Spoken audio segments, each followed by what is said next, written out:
Greetings. Welcome to This, That, and the Other, where I react to, respond to, comment on, question, or otherwise propound on whatever I find of interest on any given day. Now, today's topic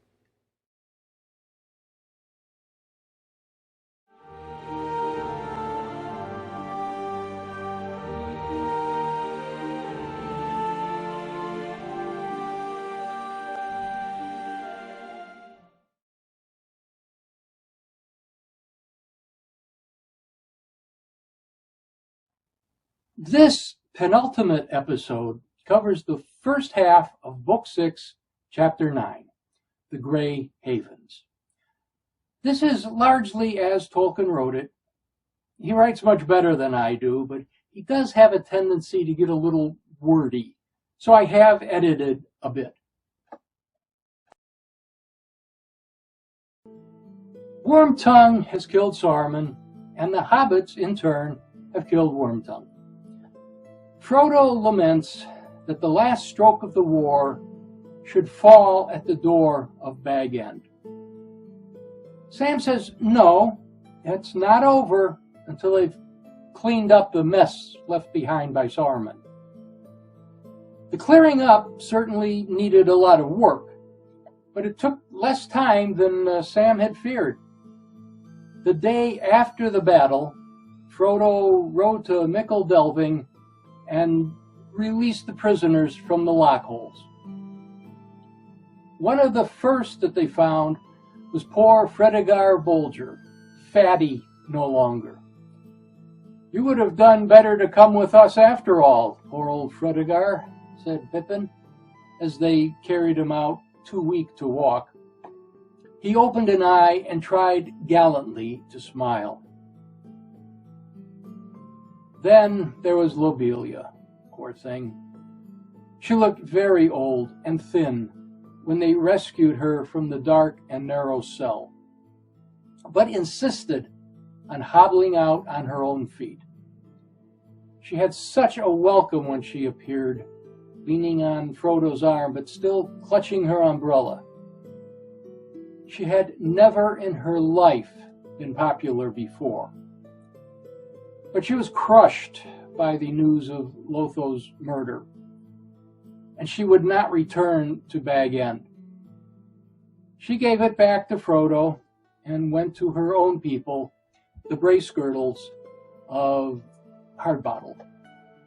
Old Will Whitfoot had been in the lockholes longer than any, and though he had perhaps been treated less harshly than some, he needed a lot of feeding up before he could look the part of mayor.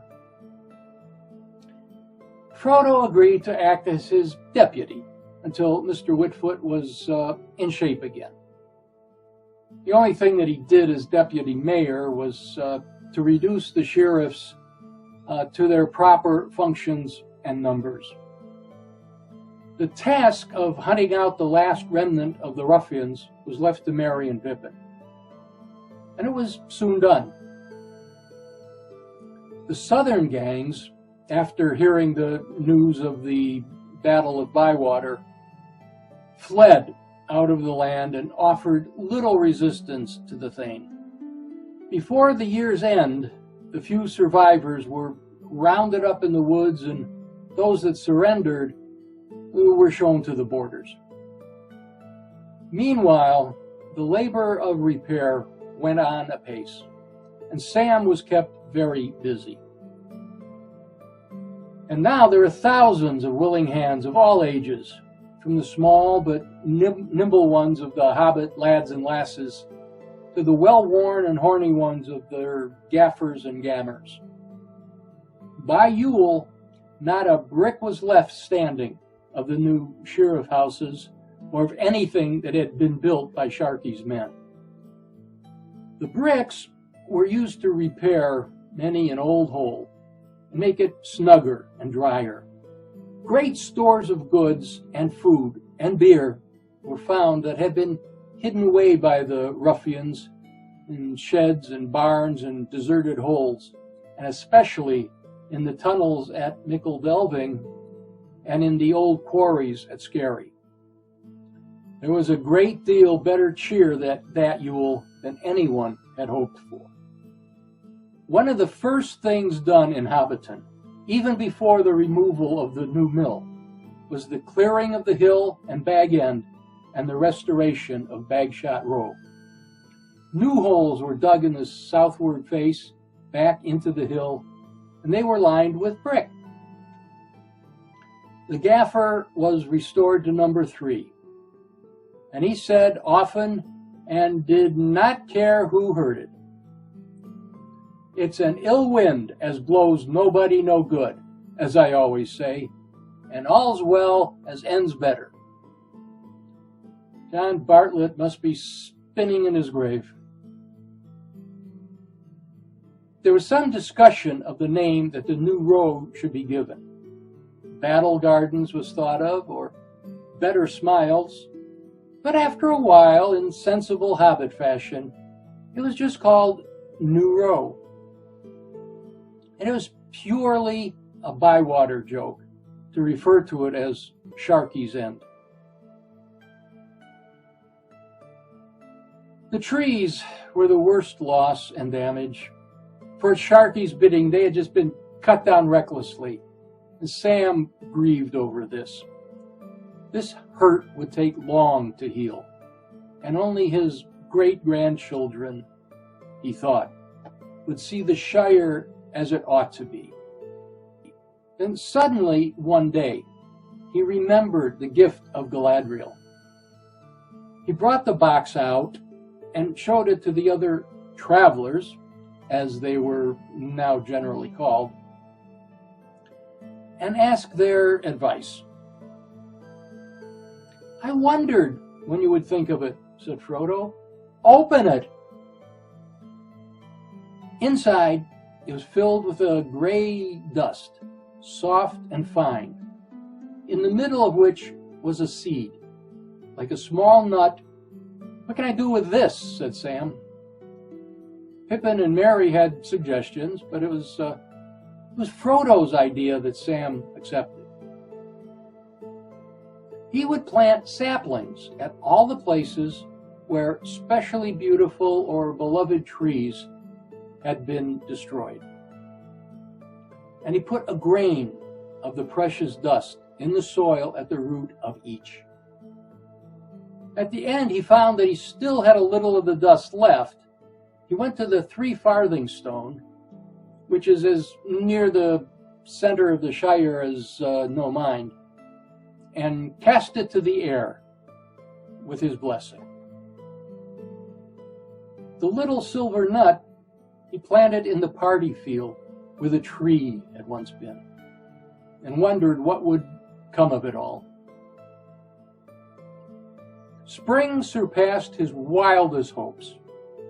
His trees began to sprout and grow as if time was in a hurry and wished to make 1 year do for 20.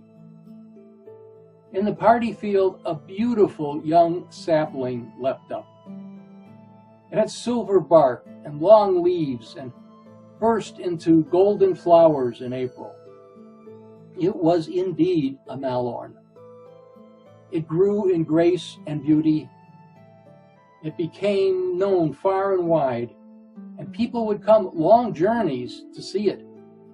The only Malorn west of the mountains and east of the sea, and one of the finest in the world.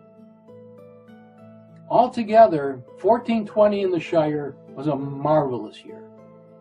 There was wonderful sunshine and delicious rain, and there seemed something more, an air of richness and growth, and a gleam of beauty beyond that of mortal summers that flicker and pass upon this Middle Earth.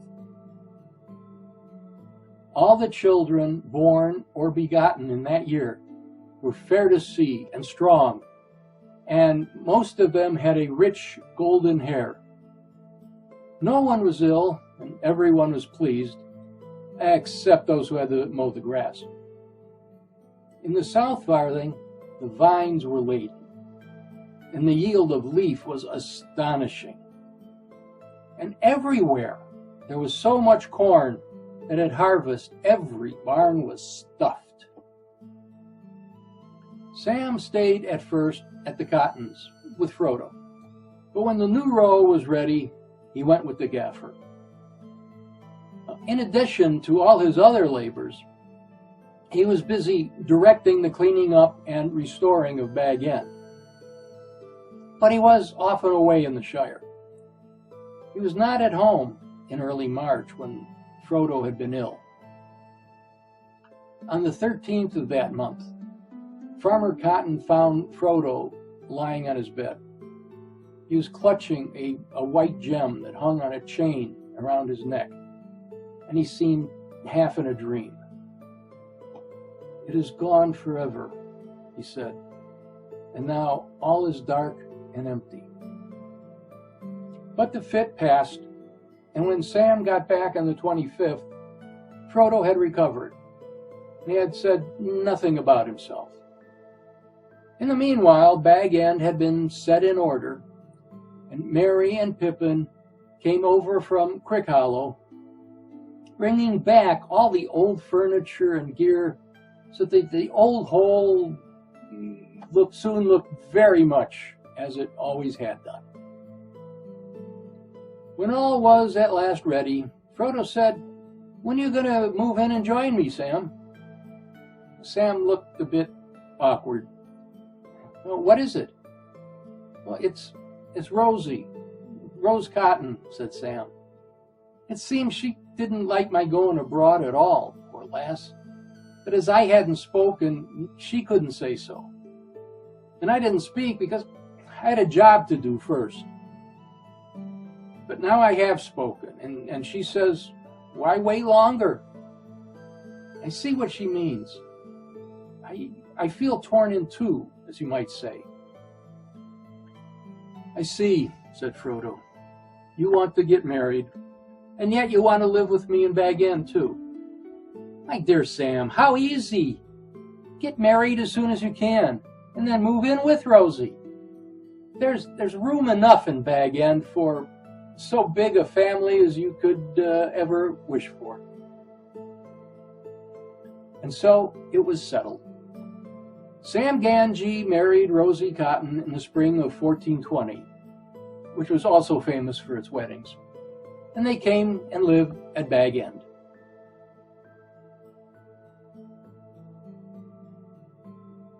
And if Sam thought himself lucky, Frodo knew that he was even more lucky himself, for there was not a hobbit in the Shire that was looked after with such care.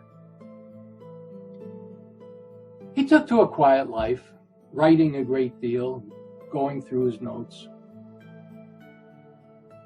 Merry and Pippin lived together for some time at Crickhollow, and there was much coming and going between Buckland and Bag End. The two young travelers cut a great dash in the Shire. Lordly, folk called them, meaning nothing but good. For it warmed all hearts to see them go riding by with their mail shirts and their shields, laughing and singing songs of far away. They were now large and magnificent, but unchanged otherwise, unless they were indeed even more fair-spoken and more full of merriment than ever before. Frodo and Sam, however, went back to ordinary attire, except that when there was a need, they both wore long great cloaks, finely woven and clasped at the throat with beautiful brooches. And Frodo always wore a white jewel on a chain that he often would finger. All things now went well, and Sam was as busy and as full of delight as even a hobbit could wish. Nothing for him marred the whole year, except for some vague anxiety about his master. Frodo dropped quietly out of all the doings of the Shire. Few people knew or wanted to know about his deeds and adventures. Their admiration and respect were given mostly to Merry and Pippin, and, if Sam had known it, to himself. Also, in the autumn, there appeared a shadow of old troubles. One evening, Sam came into the study and found his master looking very strange. He was very pale, and his eyes seemed to see things far away. "What's the matter, Mr. Frodo?" said Sam. "I am wounded," he answered. "Wounded. It will never really heal." But then he got up, and the turn seemed to pass, and he was quite himself the next day. It was not until afterwards that Sam recalled that the date was October 6th. 2 years before, on that day, it was dark in the dell under Weathertop.